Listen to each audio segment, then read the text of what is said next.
His chicken stories we're following for you on Robin Hood Radio. Matthew Whdd-Wednesday, headmaster of Rumsey Hall, tested positive for the COVID-19 coronavirus. He was last on campus on Friday, March 13th. He experienced an onset of flu-like symptoms on Wednesday, March 18th. At that time, he was advised by his physician to wait 72 hours before going to the hospital. His symptoms persisted, and he was advised to go to the hospital where he tested positive for COVID-19. In accordance with the CDC, he is now in self-quarantine at his off-campus home. The number of confirmed cases in Connecticut stood at 618 as of yesterday afternoon, according to the state of Connecticut. There are now confirmed cases in Salisbury, Sharon, and Kent. In a radio interview with WCBS in New York, Governor Ned Lamont said Connecticut schools would likely be closed until the fall. On Monday, he said schools would be closed until at least April 20th.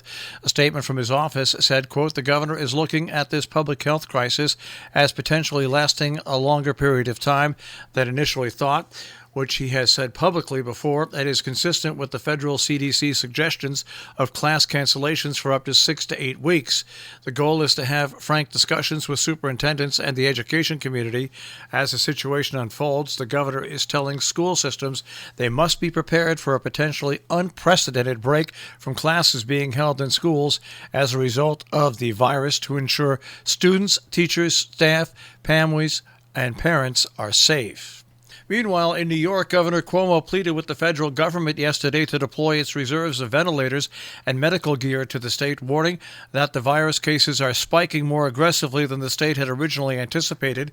Cuomo was speaking at his daily briefing in Manhattan, said the state's projection models now suggest the apex of the coronavirus crisis could hit New York within 14 to 21 days, rather than the 45 days the state projected late last week. He likened it to a bullet train headed for New York, urging the federal government to deploy as many ventilators and as much protective medical gear it can to the state as quickly as possible. As of yesterday morning, New York had 25,000 cases confirmed, and more than half the national total, by the way, at the time the state released its figures.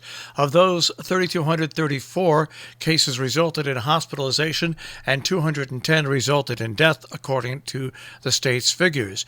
New York's existing hospital system has nowhere near the capacity the state expects to need as the number of cases reaches its peak.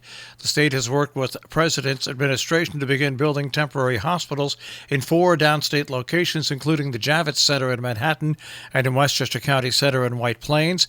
But Cuomo said New York's latest projections suggest the state could need as many as 140,000 hospital beds and 40,000 ventilators. Previously, the state had anticipated needing as many as 110,000 beds.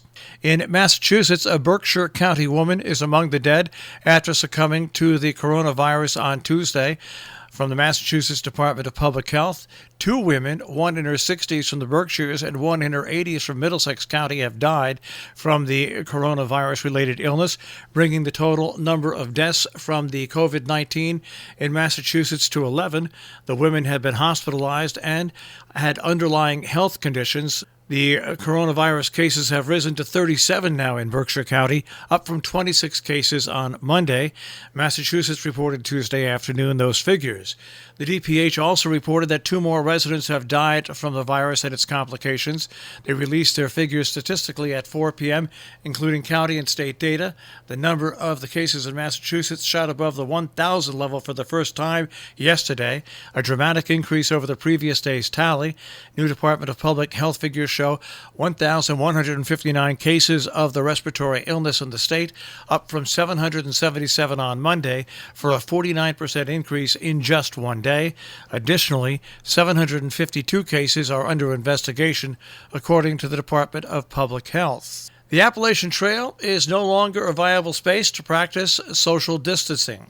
Sandra Mara, president and CEO of the Appalachian Trail Conservancy, in an unprecedented statement, said she's making the unprecedented request: stay away from the Appalachian Trail, whether your hike is for a couple of hours or a couple of days. Staying away from the trail minimizes the spread or contradiction of COVID-19.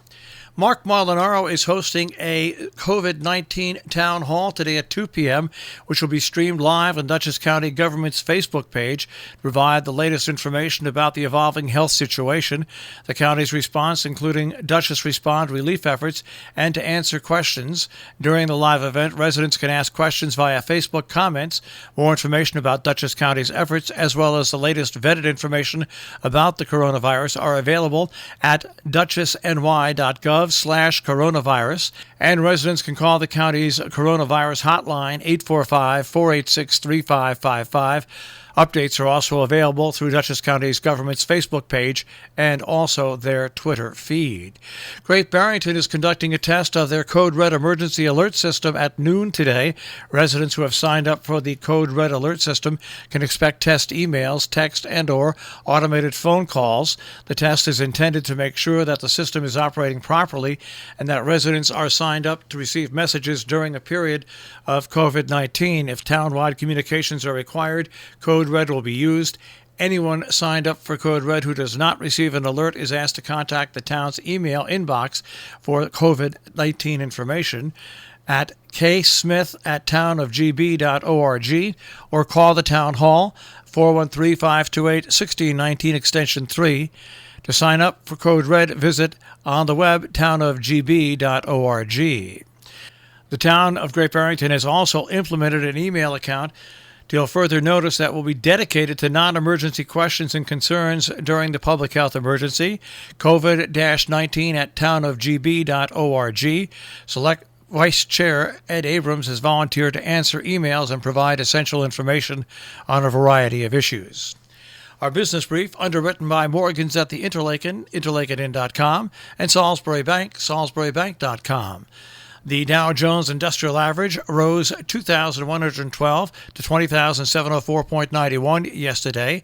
The NASDAQ starts off the day at 7417.86 and the S&P 500 at 2447.33. We'll take a look at the tri-state forecast. That'll come your way in just a few moments.